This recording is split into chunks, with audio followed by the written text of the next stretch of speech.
Selamat malam semuanya. Perkenalkan, nama saya Ramadhan Yusuf. Saya dari kelas Hukum Humaniter Jakarta dengan NIM 2010412104. Nah, kali ini saya akan menjelaskan tentang latar belakang invasi Rusia ke Ukraina. Yang pertama itu pada tanggal 24 Februari 2022, Rusia melakukan penyerbuan terhadap Ukraina, di mana Hal ini menandakan eskalasi akbar perang Rusia dan Ukraina yang dimulai sejak tahun 2014. Kemudian invasi ini tuh memaksa satu petitum Ukraina untuk berpindah dan mengakibatkan sekitar 7 orang juta penduduk Ukraina meninggalkan negaranya. Kemudian hal ini memicu krisis fungsi Eropa yang mana hal ini begitu sangat cepat sejak perang dunia kedua. Kemudian invasi ini tuh dilakukan oleh Putin saat Putin melakukan pengumuman tentang operasi militer khusus yang dibuat untuk demilitarisasi dan denazifikasi Ukraina. Kemudian kemudian di pihak Rusia juga melakukan agresi rudal dan udara dimulai pada saat di Ukraina. Kemudian tepatnya itu di kota Kiev yang disertai dengan pencaplokan darat skala besar berdasarkan berbagai cara. Kemudian aksi Rusia yang menginvasi Ukraina ini tuh mendapat kecaman dari beberapa negara. kemudian negara-negara itu juga melakukan pembahasan dan kajian soal pencaplokan yang dilakukan oleh Rusia tadi. Kemudian usaha yang dilakukan oleh PBB demi meredam kekacauan itu kayak menggunakan membuka majelis umum PBB Dan melakukan resolusi suara untuk meminta Rusia bertanggung jawab atas serangan udara yang dilakukan oleh Ukraina. Kemudian juga Rusia dipaksa untuk mengganti biaya rugi yang telah dilakukan oleh Rusia tadi. Kemudian resolusi itu menegaskan bahwa komitmen majelis umum PBB tadi itu terhadap kedaulatan, kemerdekaan, persatuan, dan integritas daerah Ukraina. Dan hal ini sekaligus menegaskan kepada Rusia bahwa untuk menghentikan menggunakan kekuatan terhadap Ukraina dan menarik seluruh pasukan yang ada di Ukraina tadi. dan ini juga mengungkapkan Kehati-hatian terhadap hilangnya nyawa, pengungsi sipil, dan penghancuran infrastruktur dan juga sumber daya alam yang ada di Ukraina, kemudian hilangnya properti pribadi dan bala ekonomi yang ditimbulkan dari serangan Federasi Rusia tadi terhadap Ukraina. Kemudian kita masuk ke pembahasannya. Nah, pembahasannya itu kayak Rusia tadi kan menginvasi Ukraina ya, yang menuntaskan ketidaksepakatan pasca perang antara anggota NATO dan Rusia itu terkait melanjutkan dari perang NATO yang sama Rusia.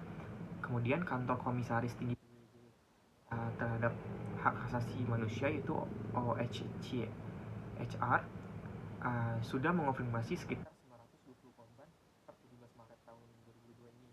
Kemudian persetujuan tadi juga memicu krisis pengungsian besar-besaran terhadap Eropa, di mana sekitar 3,4 juta orang melarikan diri dari perang tadi.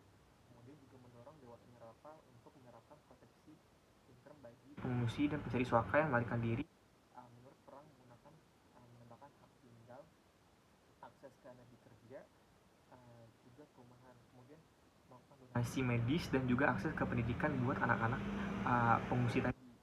Kemudian Forum Ekonomi Dunia memperkirakan bahwa sekitar 16 juta yang akan membutuhkan donasi humanisme menjadi dampak menurut persetujuan tadi. Kemudian Dewan Keamanan PBB sudah berulang kali menyuarakan Perhatian mengenai penyumbang saluran dana darurat akan menunjuk dan menyelesaikan krisis kemanusiaan ini. di Ukraina.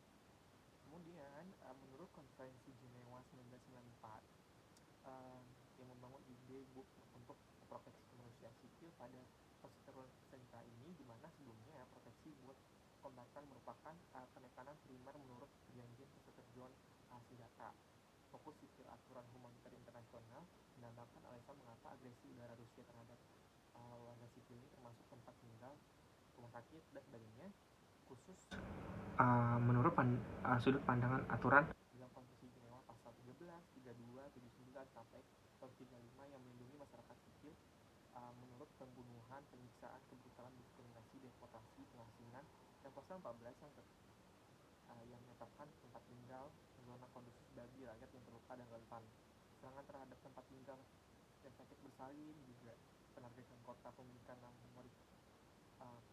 dalam bulan Maret sudah mengakibatkan kekhawatiran lebih lanjut mengenai penargetan masyarakat sipil tadi. Kemudian penghancuran infrastruktur sudah mengakibatkan kekhawatiran mengenai aksesibilitas donasi kemanusiaan pada Ukraina. Kemudian kejahatan perang termasuk Adalah pelanggaran berat menurut Konvensi Jenewa 1949 tadi. terkait penggunaan persenjataan internasional dan Pelanggaran yang berfokus terhadap aturan dan norma yang berlaku pada perseteruan senjata internasional. Menanggapi meningkatnya korban sipil yang di Ukraina, OHCHR mengeluarkan peringatan pada Rusia bahwa untuk mengarahkan agresi terhadap masyarakat sipil dan rakyat sipil dan pengorbanan pada kota dan desa yang harus dihentikan dari aturan internasional dan bisa dipercaya menjadi kejahatan perang. Nah, sekarang kita masuk ke kesimpulannya negara Rusia tadi. Itu kan tidak bisa mendapatkan pengecualian dan tidak bertanggung jawab ya atas tindakan invasi yang melanggar hukum internasional tadi, karena latar belakang Rusia tidak sesuai dengan situasi yang dilegitimasi oleh PBB. Kemudian invasi bukan dalam rangka mempertahankan diri juga kan, self defense, dan juga tidak dalam situasi darurat atau terpaksa melakukan hal tersebut atau stage of necessity karena adanya serangan negara maupun entitas lain. Walaupun Rusia mengklaim bahwa invasi ini merupakan upaya dari pertahanan diri tadi atau self defense, namun klaim ini tidak serta bukti maupun argumentasi yang kuat bagi Rusia. Kemudian tanggung jawab dapat ditempuh dengan menghentikan segala wujud invasi dengan menarik semua pasukan militer keluar dari Ukraina. Rusia juga harus berjanji untuk tidak mengulangi invasi tadi. Rusia juga dapat mengupayakan pertanggungjawaban dengan membayar ganti rugi kerusakan yang ditimbulkan dari perang tadi juga. Kemudian serta melakukan diplomatik untuk meminta maaf secara resmi menyebabkan Rusia terhadap Ukraina.